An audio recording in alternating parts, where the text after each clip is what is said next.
आज मैं कोई ज्ञान देने या कोई ऐसा मुद्दा उठाने नहीं आया हूँ, या किसी प्रोपोगंडा को बताने नहीं आया हूँ कि धुरंधर मूवी ने प्रोपोगंडा फैला दिया बीजेपी का, या ध्रुव राठी ने उसके ऊपर वीडियो बना के दूसरे पक्ष को खुश कर दिया।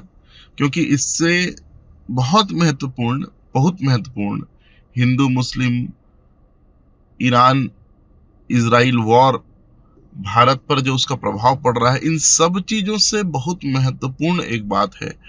आप सभी ने सोशल मीडिया पर देखा भी होगा, आप देख सकते हैं कि कैसे एक बाप अपनी 3-4 साल की बच्ची को पकड़ के रो रहा है।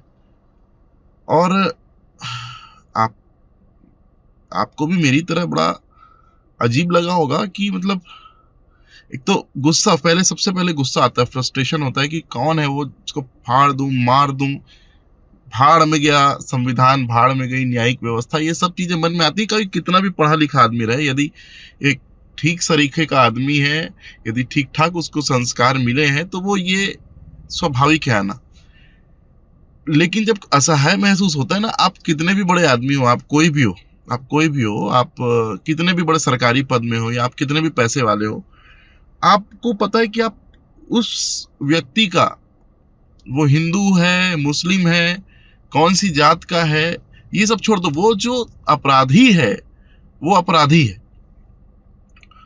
और मीडिया ये धर्म जात का मामला उठाती, वो अपराधी है। वो कोई भी व्यक्ति हो, मन करता है कि बस उसको काट दें, बीच से फाड़ दें, या जैसे हम मूवीज में देखते हैं, है ना, तो वैसे उसके साथ कुछ कर दें। ऐसा सबका मन होता है। कोई इसमें ऐसे कोई क्रिमिनल मेंटलिटी और साइकोलॉजी वाली बात नहीं है।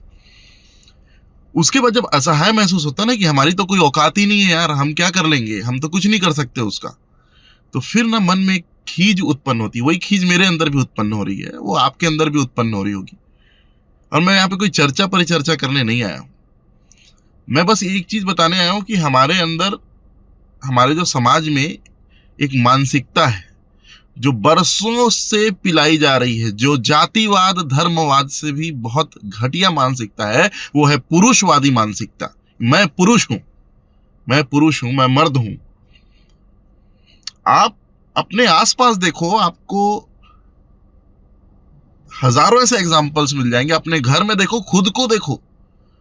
मैं खुद स्वयं पुरुषवादी मानसिकता से ग्रस्त हूं, क्योंकि मैं जिस परिवार और जिस समाज में रह रहा हूं, वो मुझे वही सिखा रहा है बचपन से कि मैं पुरुष हूं। पढ़ लिख करके मन में कुछ विचार परिवर्तन जरूर होते हैं, लेकिन पुरुषवाद का अंश रह ही जाता है एक पुरुष के अंदर, इसमें कोई दो राय नहीं है। और ये जो पुरुषवाद है, ये इतना घातक है कि जिसकी कोई सीमा नहीं है।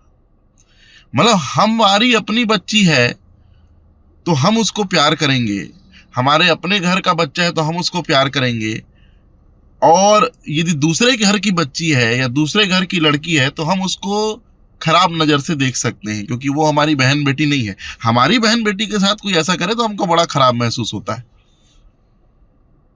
कैसी दोगली और कैसी घटिया मानसिकता के हम लोग हैं। न्यायिक व्यवस्था अपना काम करेगी, फास्ट ट्रैक कोर्ट अपना काम करे। मेरी विनती है कि जो भी जिम्मेदार और जो भी पावरफुल लोग हैं, वो उस बच्ची को न्याय दिलाएं। लेकिन और इस बच्ची के पहले और बाद में भी और घटनाएं होती हैं और होती रहेंगी। ऐसी एक घटना हमको झकझोर देती, जैसे इस घटना ने झकझोर दिया है। लेकिन क्या हमारे समाज में परिवर्तन होना चाहिए, वो है हम अपने बच्चों को कैसी तालीम देंगे। हमको जो तालीम मिल गई वो मिल गई। आगे हमारे बच्चों को हमको कैसी तालीम देनी है। हमें अपने बच्चों को किस प्रकार से सिखाना है कि तुम जिस समाज में रह रहे हो, वहां तुम पुरुषवाद की मानसिकता को छोड़ दो। महिलाओं का सम्मान करना अलग बात है, पुरुषवादी मानसिकता अलग बात है। हर महिला का सम्मान नहीं किया जा सकता, यह भी तय बात है। हर महिला का सम्मान नहीं किया जा सकता कहने का मतलब यहां पर यह है कि नीले ड्रम में डाल दी और अपने पति से एलुमनी मांग रही है, एलिमनी मांग रही है ना, तो ये वो अलग मैटर है। इसका मतलब ये नहीं है कि उस महिला के प्रति इतनी नफरत हो जाए कि उसका रेप कर दिया जाए, या वो एक अलग है उसकी, आप ठीक है, आप उसको उस तरीके से सम्मान नहीं दे सकते। पुरुषवादी मानसिकता अंत करने का मतलब है कि महिलाओं को अपने से कम नहीं समझना। पुरुषवाद के दंभ में महिलाओं को अपने बराबर समझना, अपने से उच्च दर्जा मत दो देवी का दर्जा, क्योंकि तुम उस लायक नहीं हो, मत दो देवी का, बराबर नजर से देखो। कई परिवार अपने बच्चों, बेटियों को बराबर देखते हैं, बराबर नजर से देखते हैं, लेकिन दिक्कत यह है कि पुरुष के अंदर, परिवार के, समाज के, हमारे आसपास के पुरुषों के अंदर पुरुषवादी मानसिकता हावी है। उस पुरुषवादी मानसिकता को खत्म करना होगा। जब तक वो पुरुषवादी मानसिकता खत्म नहीं होगी, तब तक ऐसी घटनाएं होती रहेंगी। और एक शब्द आता है पीडोफाइल। पीडोफाइल मतलब जो बच्चियों के प्रति या छोटे बच्चों के प्रति, चाहे वो लड़का हो चाहे लड़की, उनके प्रति गलत नजर रखता है।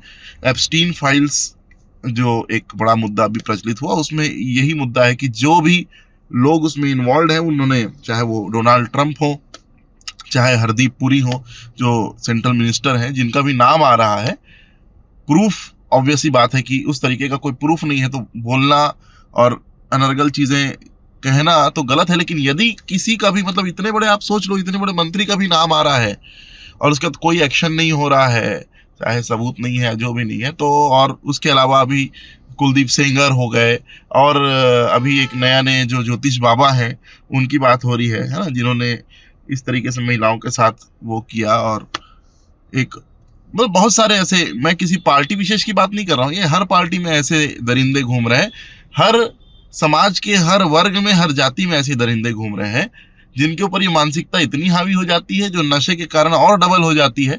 वो उस तरह के कुकृत्य को मतलब अंजाम दे देते हैं, और बाद में सोचते हैं कि अरे मेरे से कैसे हो गया, मैं तो ऐसा कैसे कर दिया। आसपास के लोग बोलते हैं यार इतना गंदा तो आदमी नहीं था। ये आदमी गंदा हो या ना हो, उसकी सोच गंदी है, उसके संस्कार गंदे हैं। पुरुषवादी मानसिकता और नशा उसके ऊपर और इतना ज्यादा हावी हो जाता है कि फिर वो ऐसे कृत्य को अंजाम देता है। बाद में भले उसको, वो इस चीज का क्या प्रायश्चित होगा, यदि उसको बीच से काट भी दिया जाए तो क्या वो बच्ची वापस आएगी? आप सोच के देखो, आपके घर की बच्ची होती यदि, अब आदमी सोचता है यार, एकदम दहल जाता है जब ऐसा वर्ड सुनता है, भगवान ना करे ऐसा, भगवान ना करे, क्यों ये ऐसा बोल रहा है। मैं किसी की ऐसी बच्ची ना, किसी की बच्ची के साथ ऐसा ना हो, किसी लड़की के साथ ऐसा ना हो, किसी महिला के साथ ऐसा ना हो। अभी बस में, इंदौर में एक महिला के साथ 4 लोग, बस घूम रही थी और कुछ लोगों ने उसको रोक लिया और उस महिला को बचा लिया। वो महिला रो रही थी, उसके साथ कुछ भी बड़ी घटना हो सकती थी, निर्भया जैसा केस हो सकता था। इतना सुनने के बाद भी क्यों ये अपराधी, और कानून व्यवस्था और न्याय व्यवस्था में भारी परिवर्तन की जरूरत है, बहुत भारी परिवर्तन की जरूरत है। फिर मैं कह रहा हूं, जो हैसियत, औकात, जिम्मेदारी, पावर में बहुत बड़े लोग हैं, उनसे मेरा निवेदन है कि कृपया इस पर ध्यान दिया जाए कि व्यवस्था में क्या परिवर्तन हो कि ऐसे अपराधियों को शह ना मिले। 2 चीजें हैं, एक कानून व्यवस्था का लचर होना, पुलिस व्यवस्था का भ्रष्टाचारी होना, कई बार न्याय व्यवस्था का भ्रष्टाचारी होना। हॉस्पिटल पोस्टमार्टम रिपोर्ट बदल जाती तो डॉक्टर का भी भ्रष्टाचारी होना। मैं किसी एक व्यक्ति की बात नहीं कर रहा हूं, पूरा सिस्टम जब यदि करप्ट है तो किसी भी ऐसी पीड़िता को न्याय नहीं मिल पाता। और दूसरा, जो अपराधी हैं उनको इस बात से बल मिलता है कि जब ऐसे केसेस में लोग छूट जाते हैं, जब बड़े बड़े नेताओं मंत्रियों का कुछ नहीं हो रहा है, तो हमारा कौन क्या कर लेगा। आज रामनवमी है, 9वां दिन है, नवरात्रि का 9वां दिन है। माता की, हम देवी की पूजा करते हैं, पर कैसे ऐसी पूजा सार्थक होगी जब हमारी बच्चियों के साथ ऐसा होता रहेगा? तब तक कैसे ये पूजा सार्थक होगी? ना मैं कोई नारा लगाऊंगा, ना मैं कोई गान गाऊंगा, क्योंकि ये हमारे देश के लिए शर्म की बात है।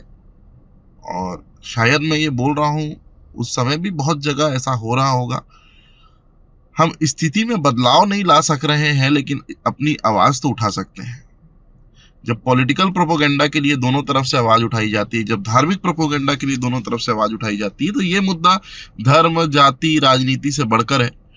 और मैं चाहता हूं कि आप सब इस मुद्दे पर बोलें, अपनी राय रखें, ताकि एक बड़े स्तर पर इस चीज में बदलाव हो पाए। धन्यवाद।